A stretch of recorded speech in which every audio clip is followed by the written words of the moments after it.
Namaskar, I welcome you in the Prabhat language classes. Students, today we shall study past perfect tense. आज हम past perfect tense का अध्ययन करेंगे। Students, नाम से स्पष्ट है, पास्ट अर्थात बीता हुआ परफेक्ट पूर्ण टेंस काल कि ऐसे वाक्य जिनमें कार्यों का बीते हुए समय में पूर्ण होना दर्शाया गया होता है, ऐसे सेंटेंसेस को हम पास्ट परफेक्ट टेंस में रखते हैं। तो हम चलिए इसकी पहचान और अनुवाद के नियमों को जानते हैं।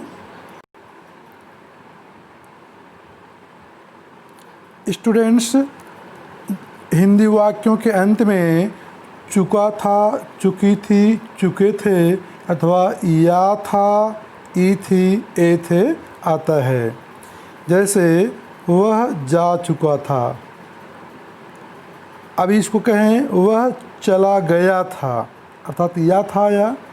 तुम हंस चुके थे, अर्थात तुम हंसे थे। हम खेल चुके थे।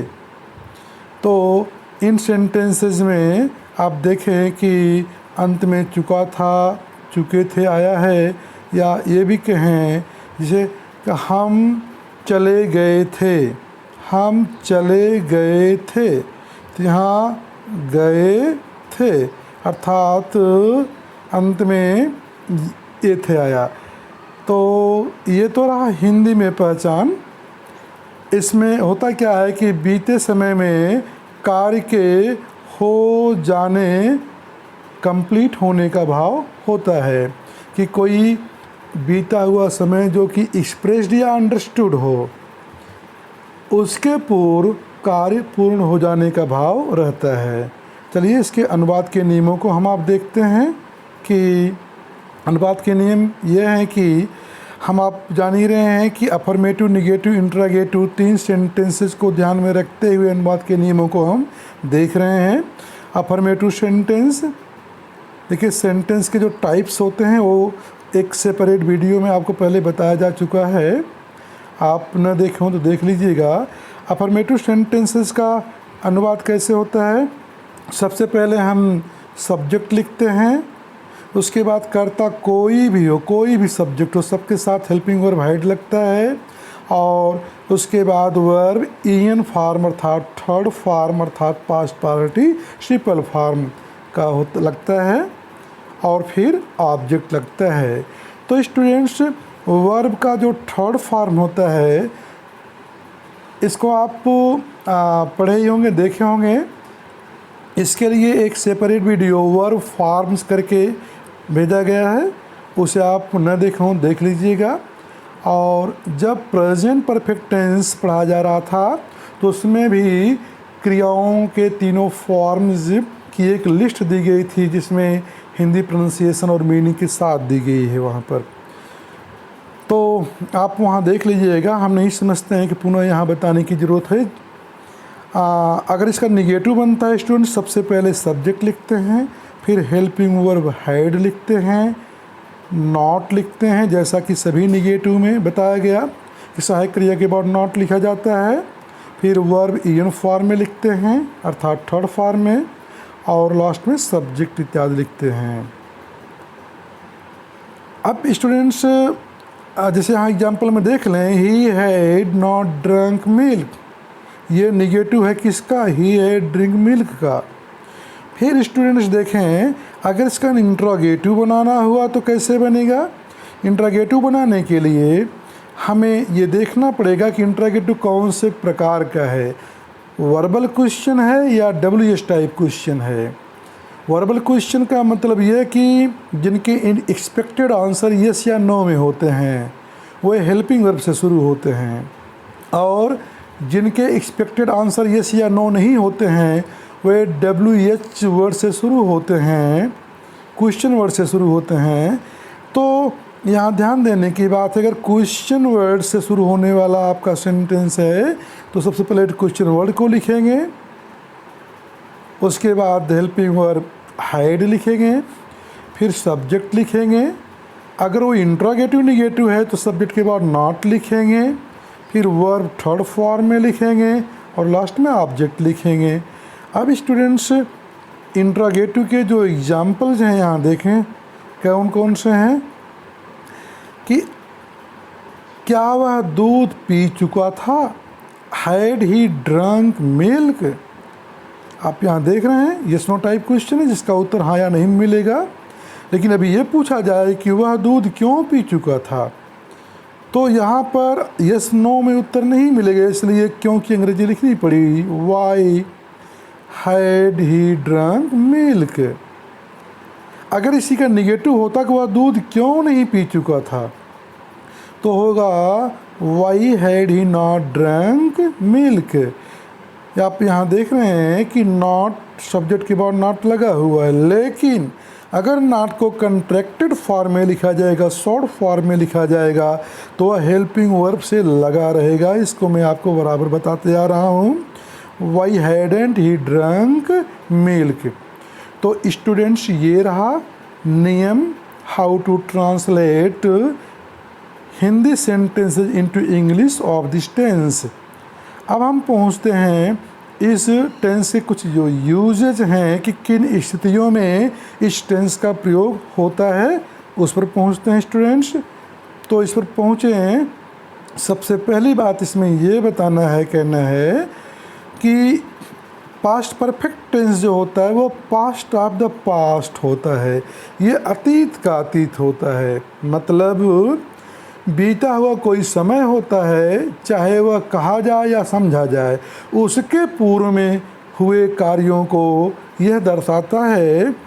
तो चूँकि बीते हुए समय का बीता होता है, इसलिए पास्ट ऑफ द पास्ट भी इसे आप कह सकते हैं, ऐसी एक्टिविटीज़ को दिखलाता है। जैसे इस सेंटेंस को आप देख लें, he had already completed his work, वह अपना कार्य पहले ही पूरा कर चुका था। तो ये ऑलरेडी जो दिखला रहा है, ये शो कर रहा है कि कोई एक बीता हुआ बिंदु है, समय है, जिसके पहले वह अपना कार्य कंप्लीट कर चुका था। स्टूडेंट्स अगला एग्जाम्पल आप देख लें, the writer had never been in a large city before, कि राइटर इसके पहले कभी किसी बड़े शहर में नहीं रह चुका था, had never been in a large city. तो कोई समय है उसके पहले, ये बीता हुआ कोई समय है उसके पहले वो बड़े शहर में नहीं रह चुका था। इस सेंटेंस को देख लें students, I had been in that city since I was 10। यहाँ भी समझें कि जब मैं 10 वर्ष का था, यानी कि 10 वर्ष से ही मैं उस शहर में रह चुका था। अब ध्यान दें, रह चुका हूँ नहीं, मतलब वो उसको छोड़ चुके हैं। तो जब वहाँ रहते थे उस स्थिति को बतला रहे हैं कि I had been in that city since I was 10, जब मैं 10 वर्ष का था तब से ही मैं उस शहर में रह चुका था। ऐसे भाव भी इस टेंस में आ मिलते हैं। अब दूसरे प्रकार में हम पहुँचते हैं स्टूडेंट्स, कौन सी स्थितियाँ आती हैं, वो ये है कि for earlier acts of the past two actions, अगर बीते समय में दो कार्य हो रहे हों तो जो पहले होता है वह पास्ट परफेक्ट टेंस में होता है। इस एग्जाम्पल को देखें, he had written the essay before I arrived, यहाँ दो एक्टिविटीज़ हो रही हैं, उसका एसे का लिखना और मेरा पहुँचना। मेरे पहुँचने से पहले वह निबंध लिख चुका था, तो मेरा पहुँचना पास्ट में है, इसके पहले यह कार्य हुआ था, इसलिए इसको पास्ट परफेक्ट में रखा गया है। फिर स्टूडेंट्स अगले एग्जाम्पल को देख लें, इसको when the students had left the classroom the peon locked it, जब विद्यार्थी हैड लेफ्ट द क्लासरूम छोड़ चुके थे तो पियन ने इसे लॉक किया, अर्थात इसमें ताला लगाया क्लासरूम में। कह रहे हैं जब विद्यार्थी कक्षा से निकल चुके थे अर्थात कक्षा छोड़ चुके थे तो पियन ने उसमें ताला लगाया। अब यहाँ वहीं से जुड़ा हुआ है, लेकिन देखें दो एक्टिविटीज़ हो रही है, ध्यान दीजिएगा। पहले स्टूडेंट्स क्लासरूम छोड़े, उसके बाद ताला लगा। इस प्रकार से ये पास्ट परफेक्ट टेंस में हो गया और ये activity past indefinite tense अर्थात सिंपल पास्ट टेंस में हुआ है। स्टूडेंट्स आप अगले एग्जाम्पल को देख लें, the doctor came after the patient had died. The doctor came after the patient had died. Doctor आया, कब डॉक्टर आया? After the patient had died, रोगी के मर चुकने के बाद डॉक्टर आया। तो after the patient had died, patient पहले मरा और रोगी डॉक्टर बाद में आया। ऐसी स्थिति में पेशेंट पहले मरा, इसलिए इसको पास्ट परफेक्ट टेंस में रखा गया और डॉक्टर बाद में आया, इसको पास्ट इंडेफिनिट टेंस अर्थात सिंपल पास्ट में रखा गया। तो ध्यान देंगे आप, ये conjunction before, conjunction when, conjunction after किन स्थितियों में लग रहा है, कैसे शो कर रहा है। जो एक्टिविटी पहले हुई पास्ट परफेक्ट में, जो बाद में हुई उसे पास्ट इंडेफिनिट टेंस में रखा गया है। आप इसको भी देख लें जो कि एज से जुड़ा हुआ है। As he had done, as I had done my homework, या as I had done my work I took rest. नहीं, क्योंकि मैं अपना कार्य कर चुका था, मैं आराम किया। तो ये काम पहले हुआ था, पास्ट परफेक्ट में हुआ, और ये काम बाद में हुआ, ये सिंपल पास्ट में हुआ। आप अगले एग्जाम्पल को देख लें स्टूडेंट्स। ये है कि Amit did not go to play cricket till he had completed his homework. Amit did not go to play cricket, Amit खेलने नहीं गया till he had completed his homework, जब तक कि वह अपना काम पूरा नहीं कर लिया। अब ज़रा देखें, दो एक्टिविटीज हो रही है, उसका खेलने जाना और दूसरा है उसका कार्य को पूरा करना। तो पहले ये कार्य पूरा किया तभी जाके वो खेलने गया। तो ऐसी स्थिति में ये काम पहले हुआ पास्ट परफेक्ट टेंस में और ये बाद में हुआ खेलने जाने का, ये past indefinite tense simple past tense में हुआ। स्टूडेंट्स देखिए यहाँ पर टिल कंजंक्शन का प्रयोग हुआ है, तो भावानुसार आप समझेंगे कि बिफोर का प्रयोग हो रहा है, करना है व्हेन का, आफ्टर का, एज का, टिल का। अब स्टूडेंट्स हम पहुँचते हैं इसके अगले यूज़ पर। अगला यूज है फॉर अनफुलफिल्ड विश और होप, कि ऐसी इच्छा जो अपूर्ण होती है या ऐसी उम्मीद जो अपूर्ण होती है। जैसे I wish he had helped me, काश वह मेरी मदद किया होता। मतलब बात बीत चुकी है, को मदद किया नहीं, अब ये चीज़ हो नहीं सकता क्योंकि बात बीती हुई हो गई है। फिर है I had hoped that I would get a price, मैं उम्मीद किया था कि मैं पुरस्कार जीतता। अब ज़रा देखें कि यह भी एक ऐसी उम्मीद है, एक ढंग से डिजायर है, इच्छा ही है कि जो अब पूरा नहीं होगी, अर्थात अब पुरस्कार तो अब जीते नहीं, वो बात बीती हुई हो गई है।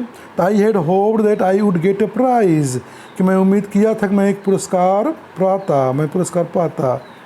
चलें अब स्टूडेंट देखें कंडीशनल सेंटेंसेस इसी में आते हैं। कंडीशनल सेंटेंस जो शर्त सूचक होते हैं, तो चौथी स्थिति बतला रहा है। If you had helped me I would have passed, यदि आप मेरी मदद किए होते तो मैं पास हो गया होता। अब यहाँ देखें एक कंडीशन रखा गया, किस में? पास्ट परफेक्ट में रखा गया, और जो इसका रिजल्ट है, जो रिजल्ट होता वह उसमें वुड लगा हुआ है। ध्यान देंगे जब कंडीशन पास्ट परफेक्ट में होगा तो रिजल्ट में would, should, could plus have plus verb EN form. इतना ध्यान दीजिएगा स्टूडेंट्स। यदि आप मेरी मदद किए होते तो मैं पास हो गया होता। इसको यहाँ आप ऐसे भी कर सकते हैं, अगर इफ़ का प्रयोग न करना चाहें तो हैड को कर्ता के पहले कर दें। Had you helped me I would have passed, यदि आप मेरी मदद किए तो मैं पास हो गया होता। देखिए अगले एग्जाम्पल में, had we won the match we should have thank the captain, यदि हम मैच जीते होते तो हमें कैप्टन को धन्यवाद देना चाहिए था। तो हम जब मैच जीते नहीं तो धन्यवाद नहीं दिए। तो यहाँ देखिए, अगर इसी को इफ़ के साथ लिखना चाहें तो ऐसे लिख सकते हैं, इफ़ वी हैड। आप करते इफ़ करता लिखते तब हैड लिखते, if we had won the match we should have thank the captain. तो इफ़ ना लिखना हो तो ऐसा स्ट्रक्चर कर सकते हैं, हैड को करता के पहले कर सकते हैं। तो स्टूडेंट्स, ये कुछ ही इसके यूजेज रहे। अब आप पहुँचते हैं एक्सरसाइज के सेंटेंसेस पर। Here there are some sentences students, you are to translate these sentences into English. You can see on the screen from sentence number 1 to 10।